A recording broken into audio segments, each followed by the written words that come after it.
sur notre baromètre un contexte finalement très positif. Et donc on revient dans un contexte un peu plus normal où on retrouve les logiques de stratégie et de financement, et d'ingénierie du financement qui redeviennent des éléments clés quand on veut développer une start-up. On doit regarder, dès qu'on a des fonds propres, comment les optimiser, comment faire des effets de levier sur le financement public, sur la dette même. Et donc à ce propos, il y a énormément et de plus en plus, notamment depuis le Covid, de véhicules de financement public qui nous permettent de faire les choses correctement et de développer des startups qui prennent de la valeur. Alors c'est vrai que le contexte actuel aujourd'hui est paradoxal. On a autant, voire plus de levées de fonds, mais on a un plafond de verre, c'est-à-dire qu'on lève toujours autant en pré-amorçage, en amorçage, mais on lève moins sur des plus gros tickets. Il y a deux conséquences. La première, c'est que les business angels, les club deals vont demander de la part des entrepreneurs de plus en plus d'engagement.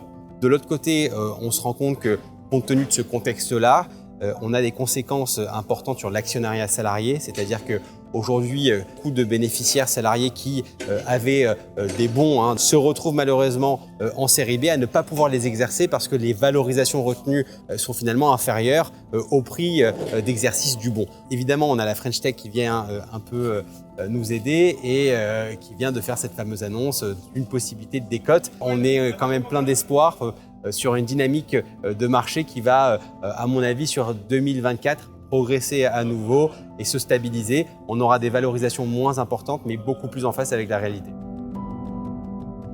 Et l'une des leçons aussi que l'on peut tirer de la situation actuelle, où on voit une certaine tension entre les différents acteurs, les startups, les financeurs, il faut vraiment créer du lien, se comprendre, travailler ensemble. C'est le bon moment aussi pour investir. On veut également multiplier de façon substantielle le nombre de business angels, le nombre d'investisseurs privés qui vont accompagner au quotidien les startups. Et c'est comme ça qu'on bâtira le monde de demain.